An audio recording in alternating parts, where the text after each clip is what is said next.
चलिए दोस्तों, next topic अभी हम लोग देखते हैं सेट्स। सेट्स का कुछ प्रकार, empty set, finite, infinite set, equal set, ये सब देखते हैं। उसके बाद हम लोग एक्सरसाइज करेंगे।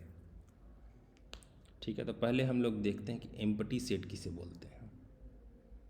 तो डेफिनेशन पहले देख लीजिए। A set which doesn't contain any element is called empty set. यानी कोई ऐसा सेट जिसमें एक भी एलिमेंट नहीं हो,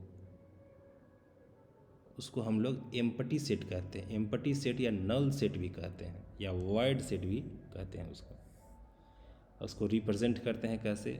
फाई से, या फिर इस तरीके से, ओपन ब्रेसेस क्लोज ब्रेसेस, बीच में कुछ नहीं।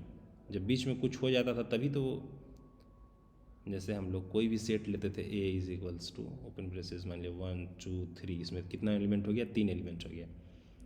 अगर हम बी कुछ ऐसा सेट ले लें जिसमें एक भी एलिमेंट नहीं, तो यही इसी को डिनोट करते हैं फाई से। ठीक है, अब देखिए सेट बिल्डर फॉर्म में इस तरह का एक सेट देखते हैं। देखिए एग्जाम्पल में दिया हुआ है कि a collection of all x such that X is more than 1 less than 2, X is natural number. अब कह रहा है कि ऐसा नेचुरल नंबर जो 1 से बड़ा हो और 2 से छोटा हो। अगर 1 से जैसे ही बड़ा होगा तो 2 आ जाएगा, और बोल रहा है कि 2 से छोटा हो तो वैसा कोई नेचुरल नंबर होगा ही नहीं। 1 और 2 के बीच में कोई नंबर है नहीं है, तो नहीं होगा। तो ये एम्प्टी यही हो गया, A is equals to 5, empty set, null set, void set. ठीक है, वैसे ही दूसरा एग्जाम्पल भी है कि b is equals to X such that X square is equals to 9 and X is an even number. अब X square is equals to 9 किस value के लिए आएगा बताइए? या तो x -3 हो या फिर 3 हो, तभी x square is equals to 9 आएगा। फिर कह रहा है कि x is an even number. अब -3 और 3 में कोई इवन नंबर है नहीं है, तो इस सेट में कोई भी एलिमेंट नहीं होगा।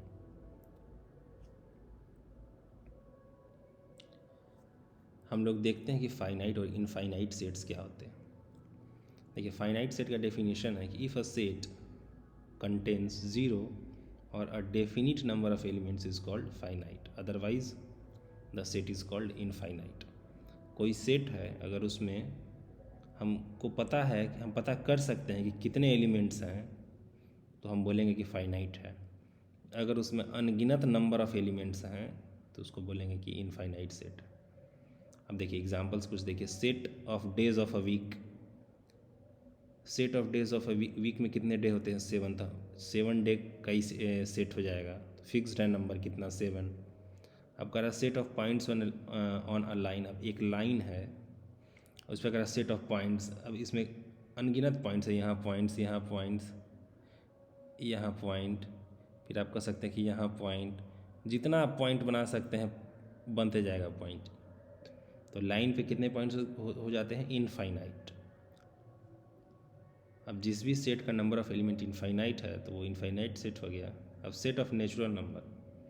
अब नेचुरल नंबर आप बता सकते हैं कि कितने नेचुरल नंबर हैं? नहीं बता सकते। 1 2 3 4 5 6, लाखों करोड़ों अरबों खरबों तक जाते जाएंगे, तो ये भी हो गया इनफाइनाइट। अब कह रहा है set of natural number from 1 to 10, 1 से 10 तक नेचुरल नंबर पता है। 1 से 10 तक कितना होगा संख्या? 10, यानी ये फाइनाइट सेट हो गया। ठीक है, अभी हम लोग देखते हैं कि इक्वल सेट किसको कहते हैं। डेफिनेशन पहले देख लेते हैं। Given two sets A and B, if every element of set A is also an element of B and every element of B is also an element of A, then set A and B are set to be equal. यानी कि कोई दो set equal set होगा जब ए का कोई भी element अगर हम लोग लेते हैं तो हमको वो बी में भी मिल जाएगा, और बी का कोई भी एलिमेंट लेंगे तो वो हमको ए में भी मिल जाएगा। जैसे एग्जांपल के लिए देखिए, यहाँ दो सेट दिया हुआ है ए एंड बी। ए में क्या है? 1 2 3 4। बी में क्या है? 4 2 3 1। अब देखिए ए में 1 है, क्या वो बी में भी है?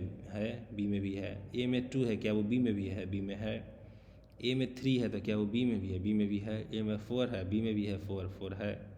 वैसे ही मतलब ए का तो सारा एलिमेंट हम देख लिए कि बी में भी है, बी का सारा एलिमेंट हम देखते हैं कि ए में है। बी में 4 है तो क्या ए में है? ए में है। बी में 2 है तो क्या ए में है? ए में भी 2 है। बी में 3 है तो क्या ए में 3 है? 3 है। बी में 1 है, ए में है 1 है, यानी कि ए का सारा एलिमेंट बी में है और बी का सारा एलिमेंट ए में भी है, इसलिए हम लोग कह सकते हैं कि A set equals to B. ठीक है। वैसे अगला एग्जाम्पल दिया हुआ है, A is equals to all x such that x is a prime number less than 6। अब 6 से कम प्राइम नंबर क्या हो जाएगा? 2 और 3। इसको अगर हम रोस्टर फॉर्म में लिखेंगे, बी एक हमारा सेट दिया हुआ है कि x is a prime factor of 30। 30 को कैसे लिख सकते हैं? Prime number less than 6। अच्छा देखिए, ए जो दिया हुआ था collection of all x such that x is a prime number less than 6, 2, 3 और 5 भी आएगा इसमें।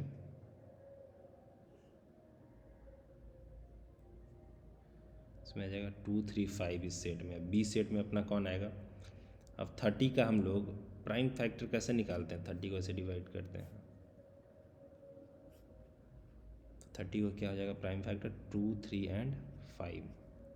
तो अब देखिए क्या सेट ए का सारा एलिमेंट सेट बी में है और बी का सारा एलिमेंट ए में है, तो स्पष्ट हम लोग को दिख रहा है कि और बी इक्वल सेट है।